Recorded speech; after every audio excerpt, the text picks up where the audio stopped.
দরজায় কড়া নাড়ছে পবিত্র ঈদুল আজহা, তবে এখনো জমে ওঠেনি রাজধানীর কোরবানির পশুর হাটগুলো।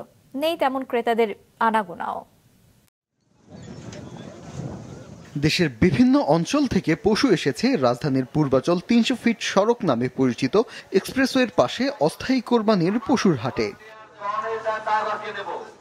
কিন্তু নেই ক্রেতাদের তেমন আনাগোনা। হাতে গোনা যে কয়জন ক্রেতা আসছেন তাদের অধিকাংশই দর্শনার্থী। বেচাকেনা না থাকায় অলস সময় পার করছেন বিক্রেতারা। বলছেন অল্প কিছু ক্রেতা এলেও ভালো দাম বলছেন না তারা, তবে আশা শেষ মুহূর্তে বাড়বে বিক্রি। আসতেছে না কিনতে, সব দাম বেশি, সব দাম বেশি, আসতেছে না মানুষে, কম হবে। বাজারে কোনো বেচা কিনা নাই।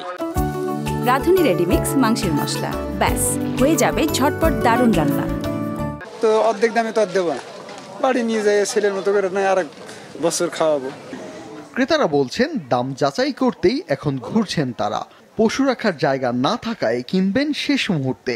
গরু একটা কিনতে আসছি, আল্লাহ যদি ভালো মেলায় তাহলে একটা ভালো সাইজেরই কিনবো।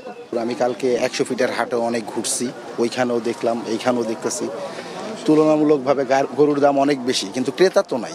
আমরা আসছি আজকে বাজার দেখতে। সময় যত এগোচ্ছে ততই বাড়ছে বিক্রেতাদের উদ্বেগ। তবে হাট সংশ্লিষ্টরা আশাবাদী শেষ মুহূর্তে ভিড় ও বিক্রি দুটোই বাড়বে। গরুটা তারা বেশিরভাগই কিনে হচ্ছে শেষ 2 দিন, সর্বোচ্চ বেশি জমবে হচ্ছে 5 এবং 6।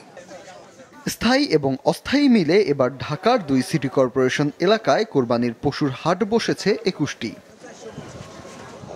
ফাহিয়ান হামিম, মাছরাঙা সংবাদ, ঢাকা।